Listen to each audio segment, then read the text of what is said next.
अध्यक्ष जी, तौकीर रजा का बयान है कि अगर मुसलमानों के सवा का बांध टूटा तो देश में दंगे जैसे हालात होंगे।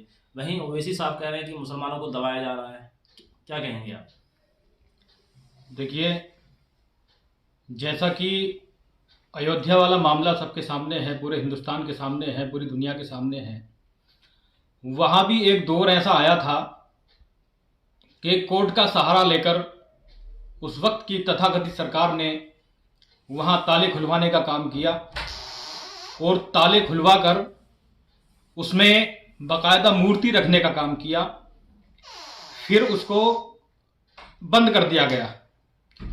कोर्ट का ऑर्डर होता है, वो बंद हो जाता है और एक वक्त जब आता है तो वहाँ मूर्तियाँ पाई जाती हैं और मस्जिद को शहीद कर दिया जाता है।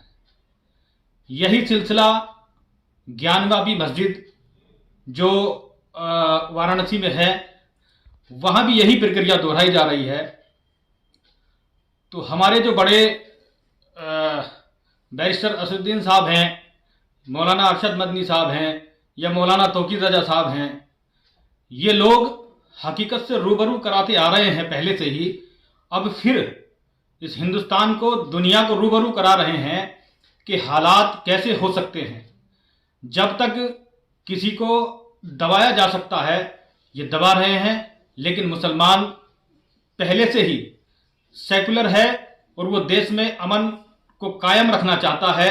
उस चीज़ का फ़ायदा जो आज की सरकारें हैं या उस सोच के लोग हैं, वो चाहे तो अयोध्या का मामला हो या वाराणसी का मामला हो या मथुरा का मामला हो, ये लोग उसको दबाने की कोशिश कर रहे हैं। जबकि मैं समझता हूँ जो मौलाना तौकीर रजा ने कहा है कि अगर ऐसे ही हालात रहे तो देश में अशांति पैदा हो सकती है, ये बात सच है। जब किसी को जितना दबाओगे, जुल्म करोगे, तो जुल्म की उम्र ज़्यादा नहीं होती। एक ना एक दिन जुल्म का सामना करना पड़ता है और फिर वही चीज़ दंगे फसाद में बदल जाती है। इसका ध्यान सरकारों को रखना चाहिए, इसका ध्यान सामाजिक लोगों को रखना चाहिए। हिंदुस्तान का मुसलमान जब देश की आज़ादी से पहले से उसने पूरी भूमिका निभाई, आज देश की तरक्की में पूरी भूमिका निभा रहा है, यहाँ तक कि बाहर विदेशों से मजदूरी करके भी देश में ला रहा है। लेकिन फिर भी उसको उस नज़रिए से देखा जा रहा है, सिर्फ और सिर्फ एक राजनीतिक षड्यंत्र के तहत ये सब कुछ हो रहा है। इसको हिंदुस्तान देख रहा है, दुनिया देख रही है।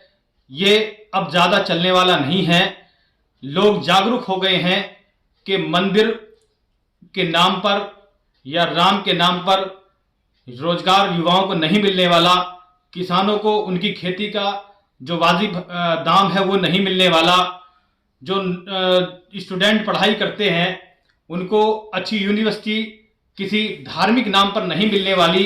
अब लोग जाग रहे हैं, समझ रहे हैं। अगर अभी भी हिंदुस्तान, मैं कह रहा हूं मुसलमान ही नहीं बल्कि हिंदुस्तान अगर नहीं समझता है इस चीज को, तो देश के हालात श्रीलंका से भी बदतर हो जाएंगे। ये कतई इसमें जो है दो राय नहीं है।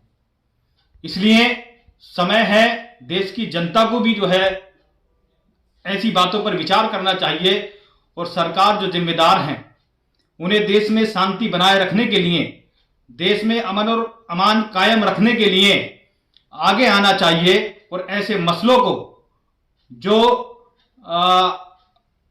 इस तरीके के मसले सामने आए हैं, ये महज राजनीति के लिए आए हैं। स्वार्थ की राजनीति ना करके देश की भले के लिए राजनीति की जाए। हमारे सदर मोहतरम आली जनाब बैरिस्टर असदुद्दीन साहब पूरी तरह से इस चीज को बताते आए हैं कि देश में अमन और अमान को कायम रखा जाए और सबसे पहले इस चीज के लिए मुसलमान आगे आता है। हम बहैसियत एक हिंदुस्तानी मुसलमान हैं और हमारा भी इतना हक है जितना दूसरे लोगों का हक है। तो हमें क्यों दबाने की कोशिश की जा रही है? या तो ये कह लीजिए कि संविधान कोई चीज नहीं है, कानून का आप गलत इस्तेमाल कर रहे हैं, या फिर उन चीजों को जो बाबा साहब भीमराव अंबेडकर हमें बता के गए हैं, संविधान जैसी एक खूबसूरत किताब हमें लिख करके दे कर गए हैं, हमें उसका अमल करना चाहिए। तभी देश में अमन और अमान कायम रह सकेगा।